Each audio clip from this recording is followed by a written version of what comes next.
Change.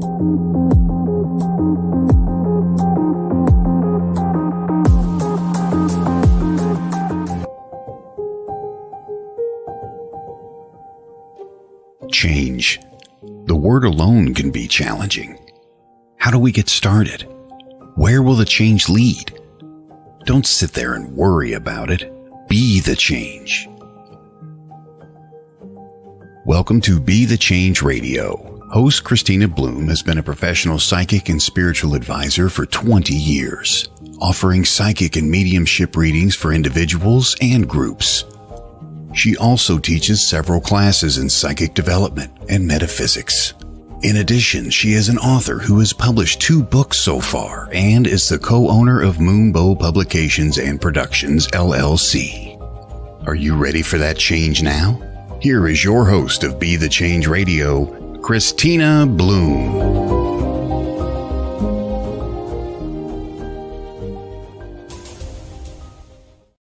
Hey everybody, welcome back to Be the Change Radio. You're listening to us on WLTK, Let's Talk Radio.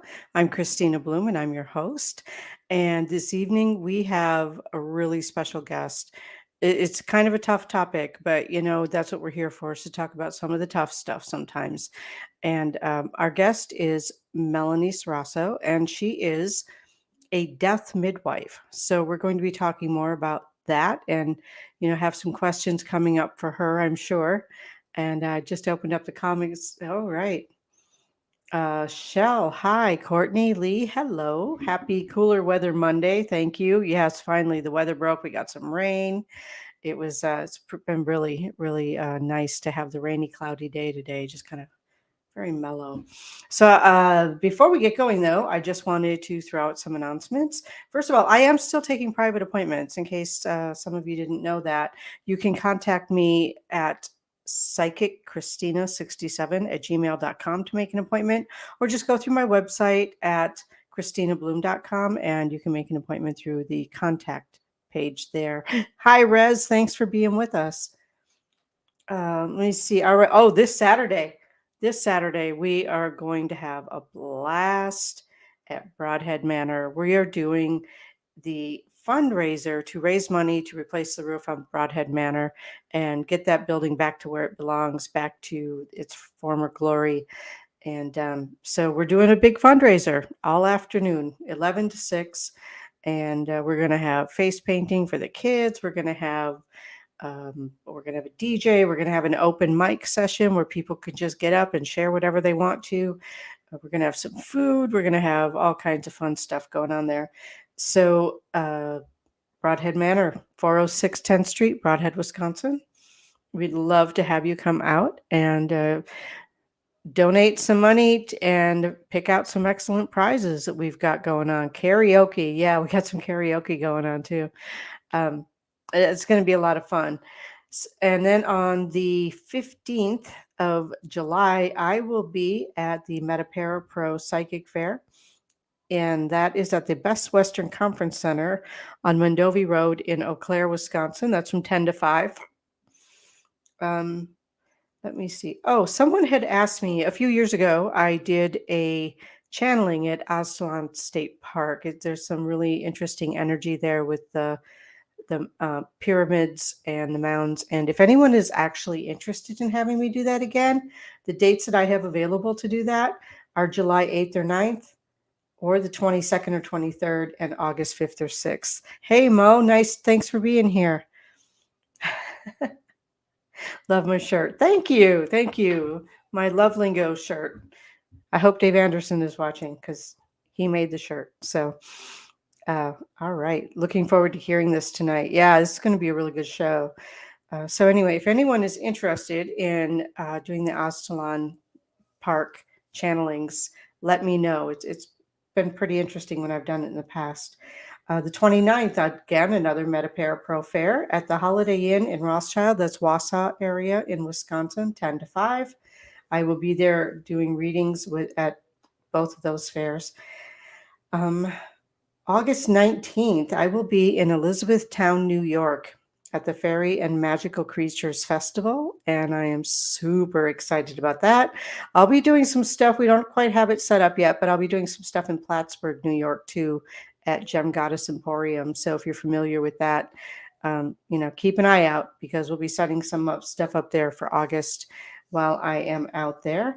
And I will also be available for in-person one-on-one appointments somewhere in Northern New York. I'm very flexible, except for the 19th, where I'm already committed. So that'll be fun. And I am actually looking for more events in August to do. So if you know of any events in August that would appreciate having a psychic or a speaker, let me know. Shoot me an email, psychiccristina67@gmail.com. And I'm also looking for a sponsor for this show. So if you would like to advertise your business and have it run on my show, again, shoot me an email, same email address, and I can get you set up with that too. Awesome. So September is super busy. I'm not even going to get into that, except for Great Lakes Paranormal. That is the 20th. I better double check. Sorry, Craig. I know I should know this. September 22nd, 23rd, and 24th at the Glenbeulah Haunted School. So that's where I am going to be on that weekend. So I'm also going to be doing a gallery reading there. Would love to have you come and join us for that. Lots of cool speakers, lots of fun people, a whole bunch of paranormal investigations in the area. It's going to be a great time. So if you're not already have that on your calendar, there's a Facebook event page. You can go right to that and find out how to get tickets for that. All right. Business is taken care of for the moment. So Lee is going to be there. I'm going to be there. We're going to have a great time. We're going to have so much fun.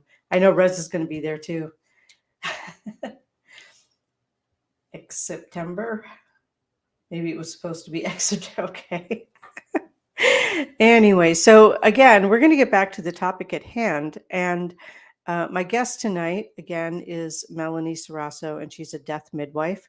And we are going to be talking about what exactly that means and how she might be able to help your family. So where are you? Melanie, come on out.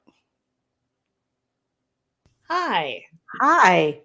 I don't see you again, but maybe other people do. Hopefully they do. Yeah. Says I'm in the show. Yeah, I see your black box. And I can hear you, but I don't see you. But as long as I can hear you, it's all good, right? A bad connection again. Let's take. Never. Oh no! Wait, never mind. She's back. All right. Okay, so it's the ghost in the machine. Yeah, we do have some delay here, so maybe we will take an early break and have you come back in. How's that sound? Sounds good. All right, so we're going to take a quick break, and when Melanie comes back, hopefully her lips and her words will be in sync.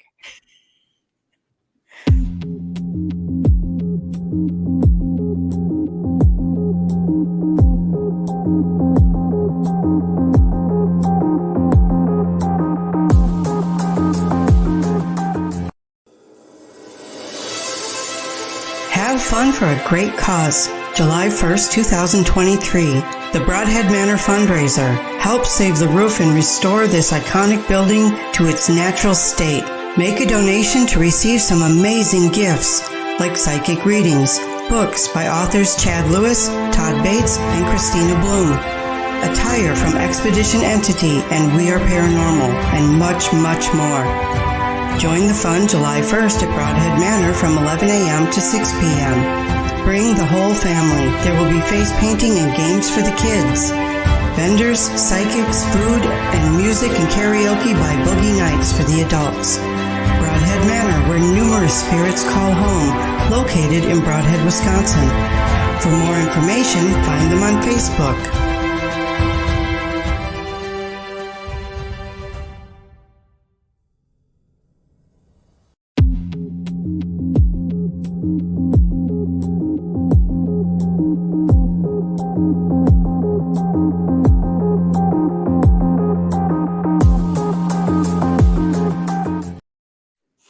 All right, we're back with Melanie Ceraso. You're listening to Be the Change on WLTK, Let's Talk Radio.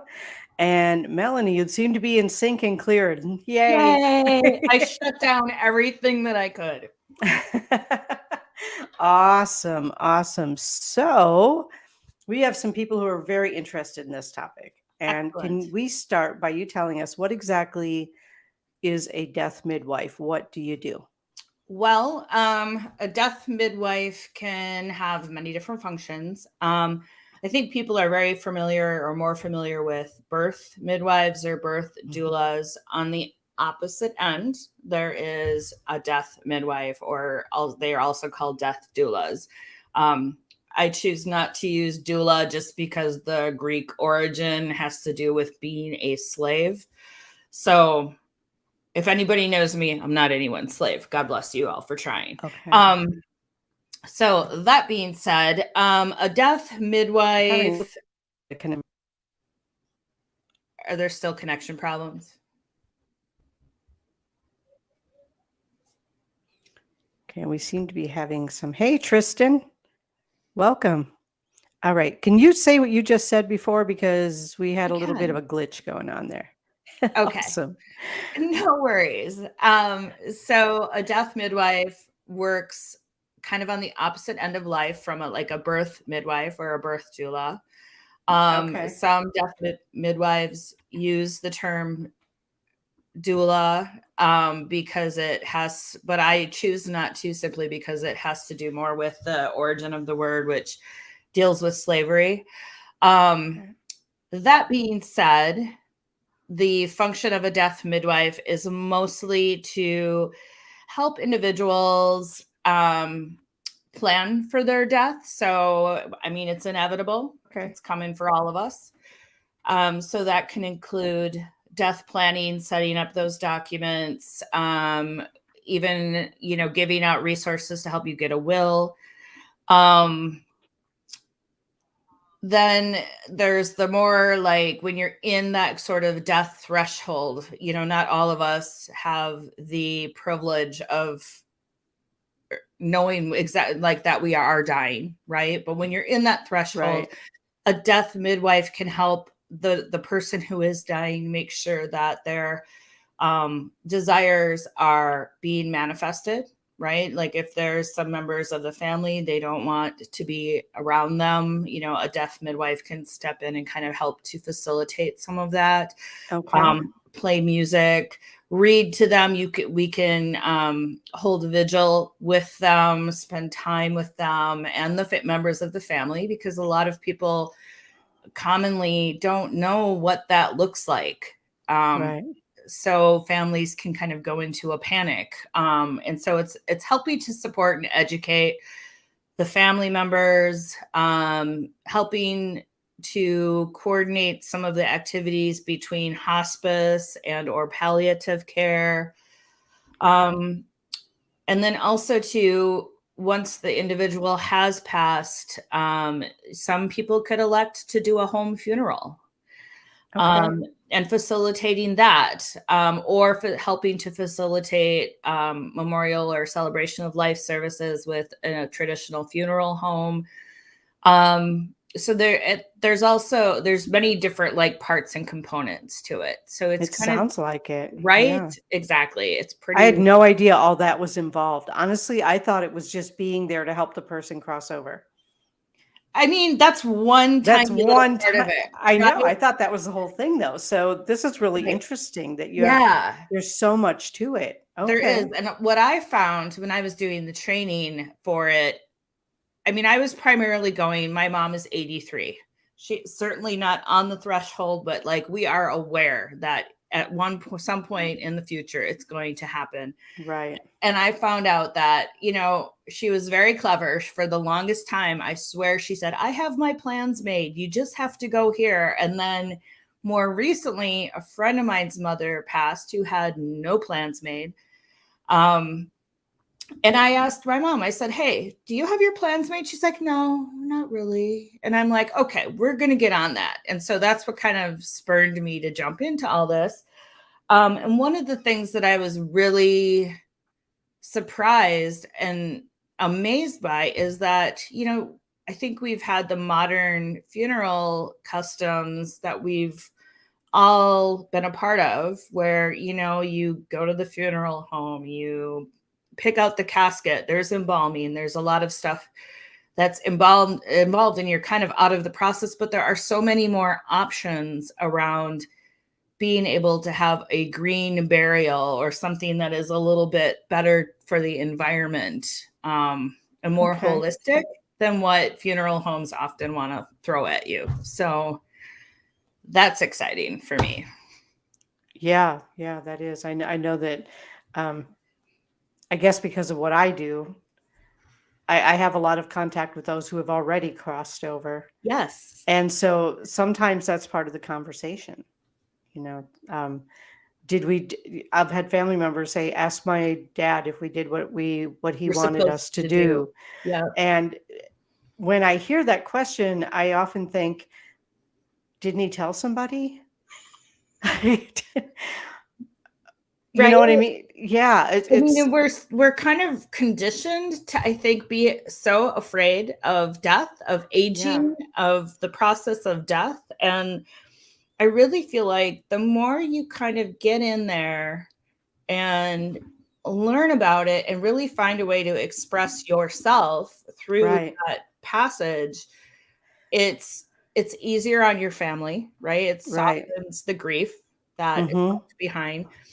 And I think it makes you feel a little bit more empowered, not that we ever have control over it, but at least we have some control in what's going to happen, what it's going to look like. Right. I just want to say hi to Keith real quick because I know he's not going to be here very long. So hi, Keith. Thanks for popping in. And Tristan, really glad to have you back, buddy. So Tristan said, I believe I would like to have a green funeral. Can we talk more about what a green funeral is? So there are different kinds. A green burial could be, I think, first and foremost, no embalming. The chemicals and the environmental impact of embalming, if everybody knew all of the details, is horrific. It just really, it doesn't stay in the coffin. It seeps into the groundwater. Everything kind of dissolves. It's not necessarily a process that is needed anymore. It is if you're traveling, if your body's got to travel to a certain amount, place, there's a certain passage of time, you do really need to be embalmed, which is part of when that was created or invented and brought forward was with the Civil War, right? Because bodies were being shipped. Today, there are things you can do, ice packs and the like, to preserve a body for up to 3 to 4 days. So you could have a funeral at your home. You can have a wake at your home, just like people used to do in the parlor, right? Your family members can come and say their goodbyes in a much more personal, close-knit environment. It's not a funeral home that's foreign and probably packed with a lot of memories for everybody. And you could be put into a cardboard box and cremated. You could be put into a wicker or a natural type of casket and then buried in a green cemetery that will allow those burials. I'm going to be doing some research to try to find some green cemeteries in like the Western Wisconsin area. I know there's a couple down in Southeast Wisconsin, like closer to Milwaukee. Oh, there are. Okay. Yeah, there are a couple, not many, but it would be nice to have a lot more, honestly. And then there you're just, buried and you naturally decompose and return to the earth. Yeah, but I'm watching I think the tree idea is a good one. I like the tree idea. The tree idea is good. One thing I did learn, I think we've all seen those. I know they were on Facebook for a while, the pods, when you're kind of put in the fetal position and then they bury the pod. And that is only specifically in Italy right now, which I would be fine with going to Italy, honestly. But we have a frost line here. And so that stops that whole process from being possible. Okay. But there are, I mean, you can always bury ashes with a tree. There are some other body disposition methods. There's one called terramation, which is literally they will compost you into soil. It takes 30 days, and they give you bags of soil back that you can plant into a garden, Okay. into a tree. Yeah, so there are a lot of options. Yeah. And let's just take that one step further into memorial. So I have a friend who makes memorial rings that glow in the dark That's awesome. out of the ashes. I mean, obviously not all of the ashes. Where would you put all of the ashes in a ring? But a little bit, a right? little bit of the I ashes. have a friend Yeah. that makes resin jewelry with ashes. You can get glass paperweights with the ashes put in them. I mean, Right. I would love, I mean, I wish I had ashes for my dad, honestly, you know? Okay. Yeah. Yeah, I think there's so many creative ways to keep that. To memorialize people. Exactly. Bullets for servicemen. Yep. Yeah. Yeah. The tree ones, I know I keep saying I want to be a willow tree. Soylent Green is not an option yet, thank God. Okay. It is not. No. There Thank are some goodness. Yeah. alternate cremation things though, other than just fire. There's actually a process called resomation, which is like cremation by water. So it's for lack of a better word, kind of an Instapot. Like they use water and high temperature and reduce down to your bone, and then you get, pulverized and it returns ash, just like a regular fire cremation, but it doesn't have the same carbon offset as a fire cremation does. So it is like, it only is 1/8 of the damage to the environment. Wow. Yeah. They're also doing it with like, freeze drying, like basically freezing you to the point of being reduced to just like your remains, your bones. And that's another option too. And I do know there's a couple of places. There's one in Stillwater, Minnesota that happens to do the resomation. So, really? Wow. Yeah. So it's becoming more popular. It's not all of them are legal yet in Wisconsin. So you would have to be, transported to get to that, to do that. But hopefully that will change, right? If the demand goes up, we'll get the places to do it. Yeah. Courtney, there's no need to apologize for jokes. Yeah, no, please. We have to be able to laugh at this, you guys. We do. It's a difficult topic. And, yeah. It is a difficult topic for a lot of people because, we're not ready to let go of our loved ones. Right. And so I have another, Wisconsin is always the last to legalize anything. That is I know. For real. Yeah. Don't even get me started. I know, right? Oh my gosh. Okay. Welcome, Kathy Casper Sullivan, who must have showed up as Facebook user because I didn't see the name. All right. So I have another question because you have a wide scope of things that you do to work with someone who is dying. Yes. What about people who die suddenly and without warning? How can you be of service to their families?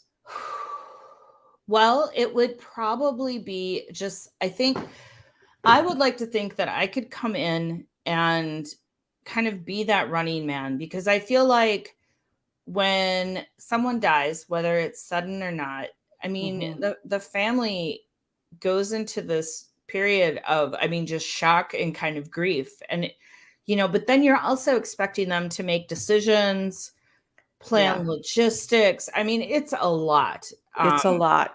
It's a lot. I look back, my dad passed away in 1994. I was 20. I can't even imagine. My mom did it, like went through everything and didn't miss a step. God bless her. I'm just like, wow. Like, And so I think coming in and just being able to help facilitate some of that coordination, where is the body? Where is it going? Can we also, I think, stepping up for the family to make sure they have ample time to say goodbye. Because sometimes it feels like you're in a funeral home, you have a half hour, this is the last time, go, Yeah. And I don't think it's that easy. Yeah. It's not it's not a timed thing. Like you have 30 minutes. Right. Right. Hi, Danny. Yeah, I agree with you. And having dealt with a recent death in my family that was sudden, people are asking you to make decisions and you're like, I can't even think straight. Right. Very, very much so. So I think it's just helping to hold some space for the family and for that grief. Because it's tough, it's, and then I think it goes on like past, the burial. So being able to try to just soften that as much as possible and giving people that opportunity to be present. They may not always be thinking of that, so. Right. And the grief does go on after the ceremonies.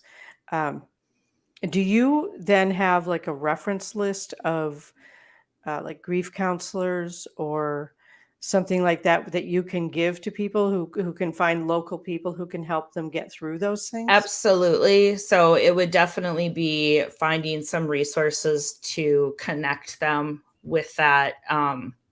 Even just to, like, I have a friend who her husband passed away and she was doing the paperwork that comes afterwards, and she was like, I don't need you to do the paperwork, but I just want someone in the room.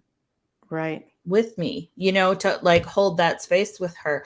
So yeah, absolutely trying to make connections and find resources for people. I mean, and that is so important.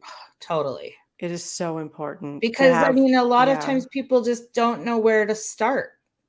Exactly. So Exactly. Yeah. absolutely. And also, what I found out going through this, and I'm going to ask questions from my personal perspective because that's what I have. Absolutely.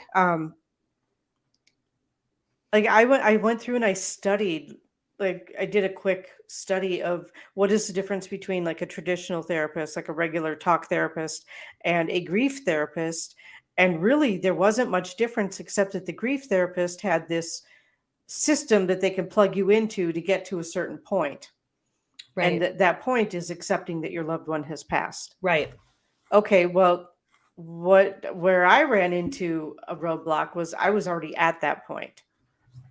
I already knew that. I was already there. And it wasn't just I knew it here because I talked to him all the time. All the time, right? Right? I get that not everyone has that. So I felt like it was kind of important to find someone who I could talk to who could understand where I actually was, because I was starting where most grief therapists stop. Right. And I kind of think that the particular flavor that I can add to it with my metaphysical interests is to connect those dots together. Like I was talking to Terry, and at some point I have a friend who went through this midwife training with me, and she's studying to be a grief counselor. And I said, it would be great to do like an event with a grief temple. Bring a picture of your loved one, talk about them, let's memorialize them. And then can we do some Reiki healing? Can we do a seance or bring in some metaphysical mediums to connect to that other side? I mean, like we all kind of have that understanding that the veil exists. How can we step through that veil and bring some of that healing back? Yeah. And I think that is really offering up some really interesting opportunities. I think that would be a great opportunity for a lot of people who are just like, you go through it and the world goes on. It does, right? And also too, I mean, I think society as a whole has this idea that why aren't you over this yet? Yeah. Get on with it, you know? I have not had that, thank goodness. No one has Right. come to me with that, thank goodness, because, And I have a mouth on me. I know. Well, and grief is not a Yeah, linear thing. it is You not. know, you totally bounce back and forth and wherever. And, Mhm. grief is Yeah, also just not always limited yeah, to the activity of death. It can be grief from a divorce. It could be, grief from any loss, the loss of a right. pet. I mean, holy cow, Yeah, So like, can we bring that all out and find community around that, yeah, and help to heal each other too, and a relationship? exactly. Absolutely. Exactly. And some points have been brought up in here, and I don't know, my StreamYard isn't working like it usually does. Usually I can pop them up on the screen, but someone said then to find a grief therapist who believes you. Yes. Yeah, I found that to be a little challenging. I have also discovered that no therapist likes to be interviewed. Like, I'm not going to hire somebody as my therapist unless we've had a discussion and I know that you're right for me. Right. Right? They don't like that. No, but I have the initials. Yeah. Right. Yes, but I have the initial. You know what? I read the same books you did. I just didn't take the state exam. So Right. let's see if we click. you know? Right. Exactly. Yeah. Exactly. It's And totally okay to fire your therapist. yeah, and to interview one to find out if they're the right one, Absolutely. you know? Absolutely. Yeah. So and then the same lady said, this is Lee said, and then also people are afraid to talk to you about your loved one. And I have found that to be true. People are afraid to bring him up. Yeah, they don't Like want to that. make you sad. Well, you know what? He's never gone from my mind. Yes. So, Yes. yeah. I mean, I have a dear friend of mine who lost his wife almost 2 years now, I think. Mhm. And he has told me, and God bless him, he's like, I read to her every night, Mhm. and I love it. I'm just like, good for I you. think I that's mean, beautiful. that's amazing. Like, we need to talk about it. The more we stuff it inside, it's got to Yeah. come out. And sometimes the only way out is through. Right. Right. And grief is such a weird thing because I can be going along just fine in my day and I'll see something in a store that'll trigger and I'll just start crying Yeah. just out of nowhere. Absolutely. And yeah. And my dad's been gone for 30 years, almost 30 years. And when we were doing the midwife training, we actually spent half of a day doing a grief temple. And it was so amazingly beautiful and just sacred. And I cried. I cried about my dad, and Mhm. I mean, it's been years, But years. that connection doesn't go away because the body did. It does not. I still It's hear from him through other people and sometimes on yeah. my own, Yeah. but Yeah. I'm still a noob in that area. But there's so much comfort, I think, for us in knowing that this is really just a transition. It's just this container that holds us. Right. Right. Exactly. And let's see. Tristan said nobody should ever say that to someone, to be honest, but I'm not sure which comment he's referring to or if it was something we said that he was referring to. Kathy just finished up a grief group, and that was helpful. Are you aware of grief groups in the Wisconsin area? I think there are a couple here in Eau Claire. I could probably do a little bit of Googling to find some other ones. Okay. Um, I mean, I am doing a monthly death cafe at Soul and Synergy. Okay. So in that, it's not necessarily a grief group. I think we could talk about the concept of grief without getting into a full all out cry fest. But Right. I mean, I think certainly there's probably some organizations throughout the state that I could try to come up with a list of groups, but Yeah, that would be great. yeah. Um, I know Sandy Walden, who I think she's a grief coach. Hmm. But she's on Facebook and she has been really helpful to me. She has an online grief group. Oh, cool. Yeah. Yeah, that's So perfect. if anyone wants Sandy Walden's information, shoot me an email, psychiccristina67 @gmail, and I will get you her information. She's pretty amazing. Um, so- It was hard to find. Yeah, Kathy said it was hard to find. And I assume she means a Yeah, grief group. Yeah. We're busy in this world. It's hard to be.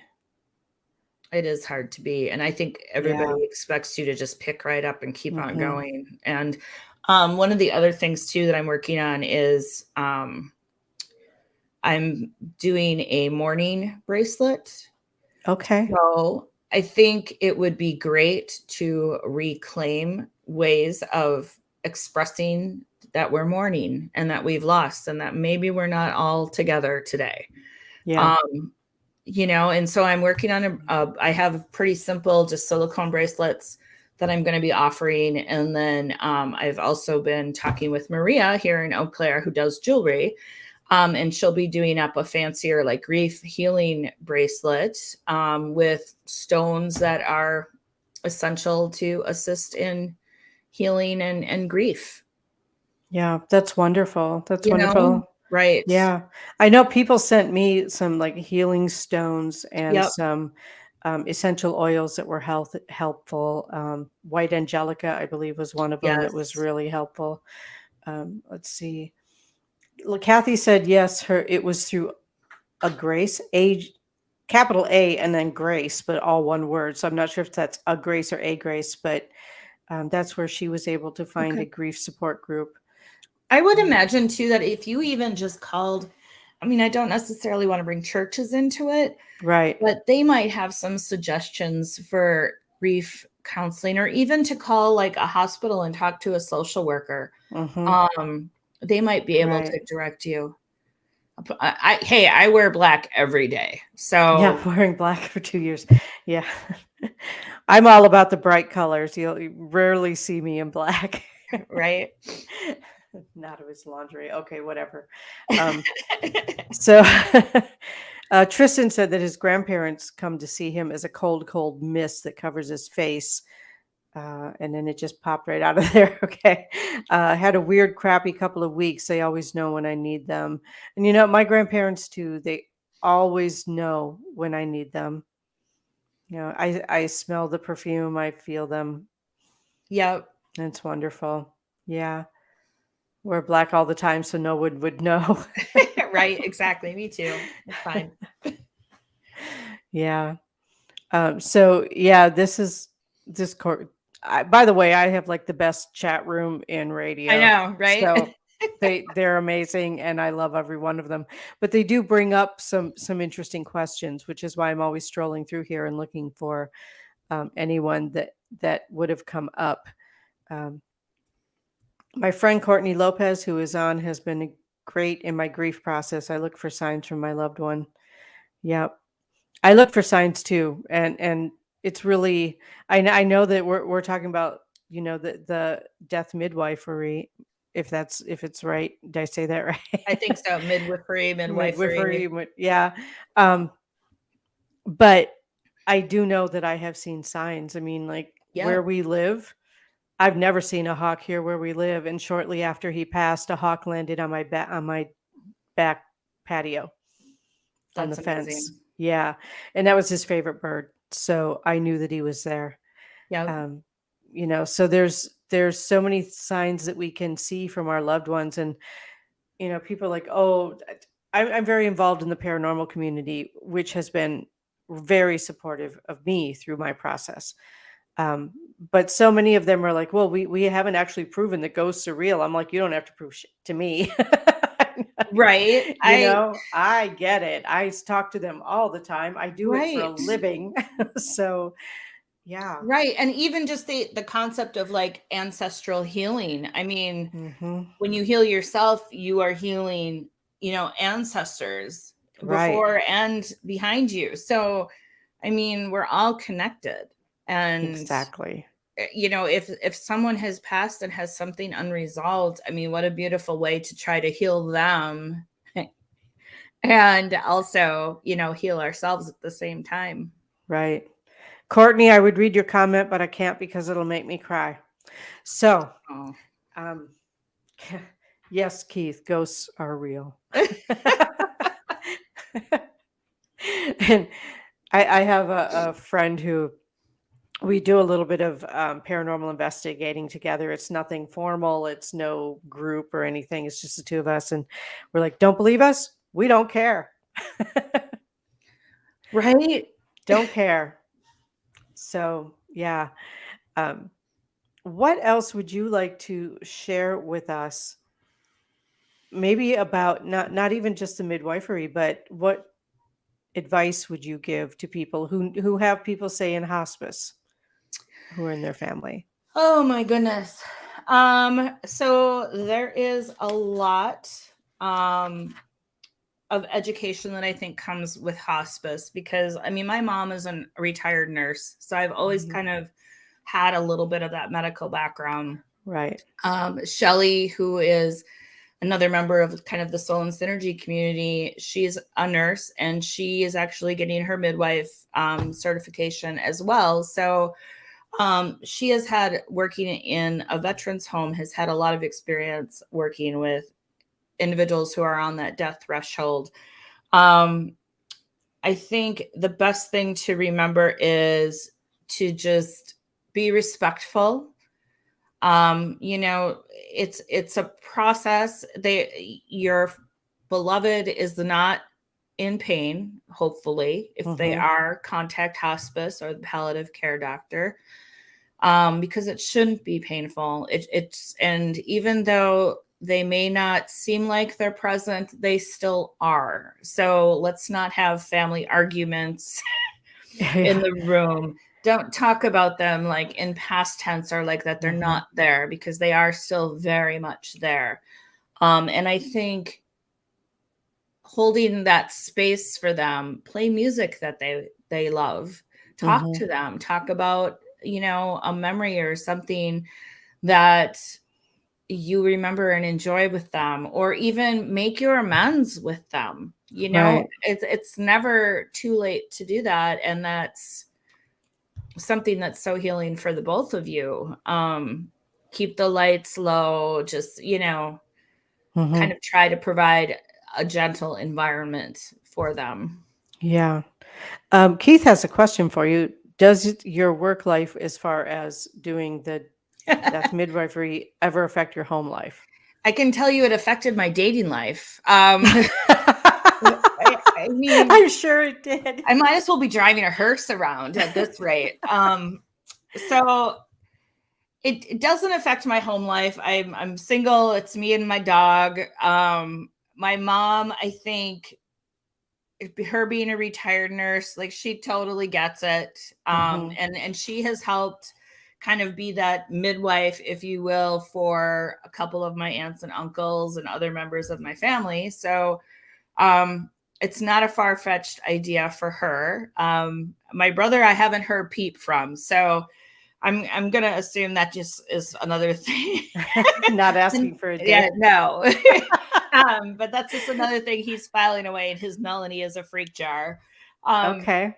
so, I mean, people, it's interesting to watch the reactions from people when you say, well, I'm a death midwife, Oh my God. because you can almost gauge what their comfort level is with their Right. mortality. Like, what? Mhm. Either you get the, oh, look, or they ask more questions like, what is that? And, oh, and engage in a conversation. So, it's a good way to meet new winners. That's a good point. Um, Bad joke. Oh my God. I yeah, told you I've got the best chat room in radio. seriously. So, I mean, yeah, I'm definitely a little bit of a weirdo, and it's Yeah. okay. I just own Yeah. it. It's fine, because I feel like we need more people to be weird. So Yeah. it's good. Keith's spiritual work is mostly at his home. I know that. Yeah. There was something else here I saw. I think Lee said something about the hearing is the last to go. Yes. Well, what's interesting is that, so I was with my dad. He was in the hospital when he passed, and he had called my mom in like the night before. I wrote a letter to him on my little Apple IIgs. This is going to date Okay. me way back in the early 90s. Because I wanted, that was me telling him how much I loved him, how I felt about him, and what kind of a influence he had on me. And so I typed up this letter, got up the next morning. My aunt came and got me, went to the hospital, and he was very much on the morphine at that point. He was there, but he wasn't really talkative. His eyes were closed. He was asking for ice. I held his hand. I couldn't read the letter to him. I couldn't bring myself to do it, but my aunt read it to him, and I held his hand, and he squeezed my hand at the end of the letter. And it was during your seance here at Eau Claire, Christina, that I asked him, "Did you hear the letter?" And he said, "Yes, I did. And that must have been really hard for you." But he heard it, so would I have loved to have an actual conversation with him? Yes, but he definitely heard it. And that means everything. And I think I knew, even without asking it, that he did. Okay. Yeah. So I think, hearing is totally, I think, one of the last things to go. And I think a death midwife too can help. Like sometimes the breathing can be quite disturbing to individuals as they get it's interesting to me that one of the things I found from the training was that it's almost kind of the reverse, or it's very similar to giving birth. Like as your contractions get closer and closer together, the closer you are to giving birth. When you're dying, your body kind of goes through these stages, and as though they will get closer and closer together. Yeah. And then you go, so it's very much like a bookend. I was actually going to bring that up because it's like going through the birth process again. Exactly. Except you're birthing out, instead of, you're birthing out into the next energy. Yeah. As opposed to birthing into a body. Lee said, I do work with people on FMLA, and when they call in and tell us they are out because their family members on hospice, I always wish for a peaceful, pain-free, and dignified passing for their loved one. I think that's beautiful. Yeah. Yes. And I think, one of the things that I was always grateful for with my dad was that, there were no bells and whistles going off. It was a very peaceful environment, even though it was in the hospital. So I think, we totally can reclaim some dignity around it. Absolutely.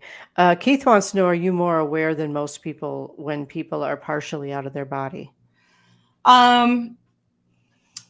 Probably now. I haven't actually had that experience of sitting in that threshold with an individual myself personally, but I do feel like I'm totally much more metaphysically involved than I was back like in my 20s with my dad. So I think I will, honestly, because I feel like it's like having that intuition and feeling that someone's around, Right. Yeah. Absolutely. Courtney said that's been her belief for a while now. Yeah. So I will say watching that as a child was very confusing. I didn't know my grandma was passing. I just thought she was sick, and it was so quick and very chaotic. Interesting. Right. And that's the other thing too, like as a death midwife, to be able to hold space for the kids, and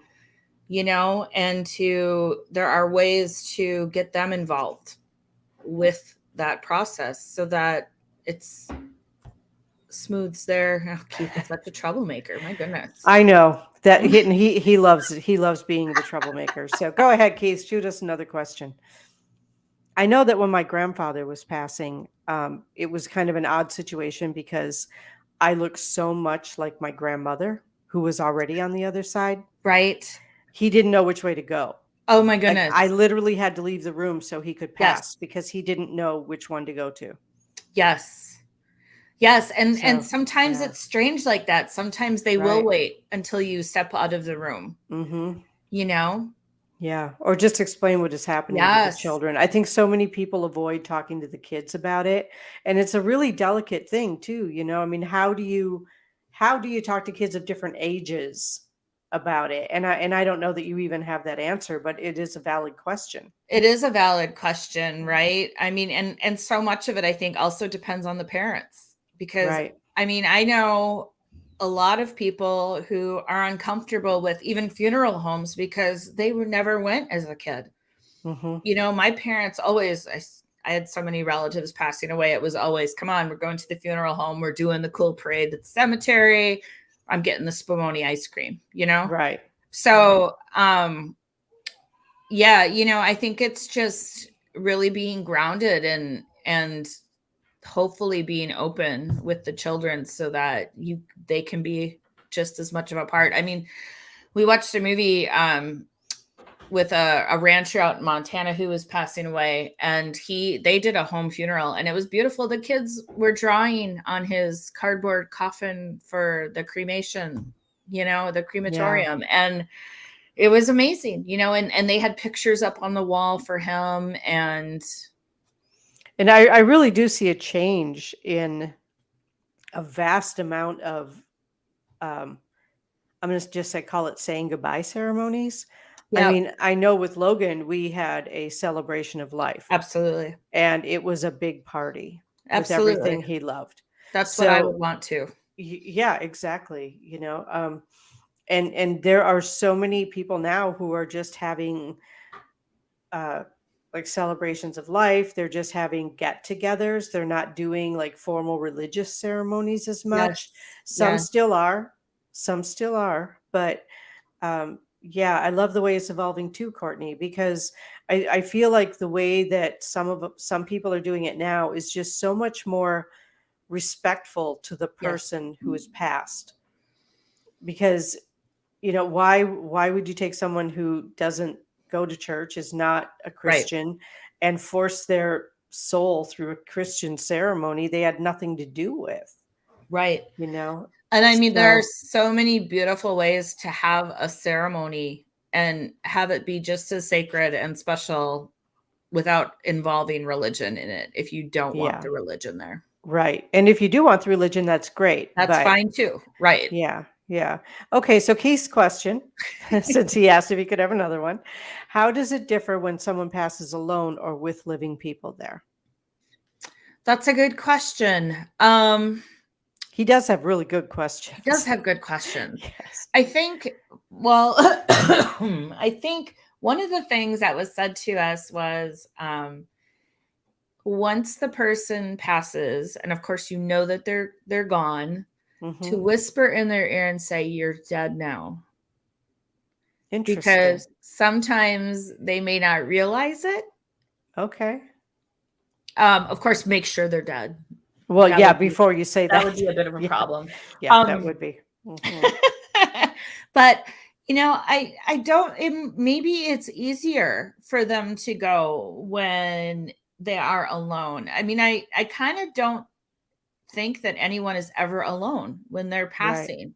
Right. My belief is that there are people there, just like our ancestors come and, you know, are with us when we're meditating or doing a reading. You know, I would like to think that they are going to come when it is our time as well. Right. Right. Resnick says, my sister waited until I walked out of the room and left the door open. Last thing I heard was her voice. I'm out of here. I ain't getting stuck here. Respect to your sister. Yeah. Yes. And she's funny. I've talked to her since she's passed. She's funny. I Yeah. seriously would hope that I would say something really snarky when I go. I can't see you doing anything else. I'll be honest. Right? I know. Exactly. Yeah, I think people Yeah. can get lost. Hmm. Yeah. Yeah. Let's see, that why lower the vibration so much exactly. Maybe more light workers are here to help. I think we are. I think I we think are here to so. help. Yeah. He said that's what my grandma did. She left after all her kids left for the day. She passed unexpectedly. Yeah. I think it See does it. happen a lot.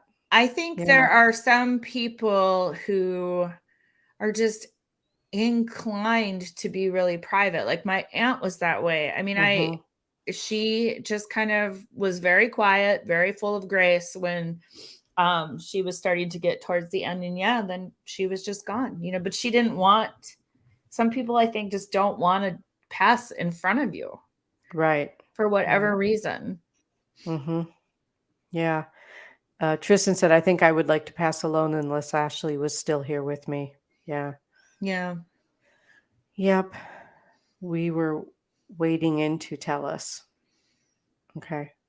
I'm not sure what that went to, but Irish culture is to leave the window open as they pass so they can leave. That's cool. Yeah, which is great unless it's 30 below zero. Right. Well, but that's okay because then, Yeah. your body won't decompose as fast. That's okay, but we're not Sorry. leaving it open that long. Right.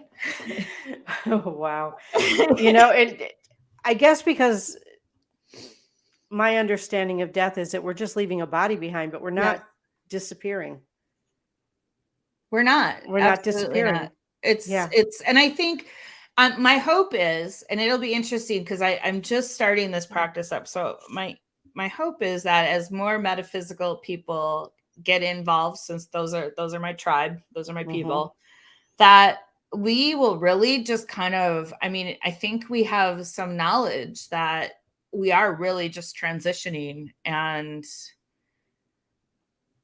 let's have a party. You are free. You are off the rock. Go, Yeah.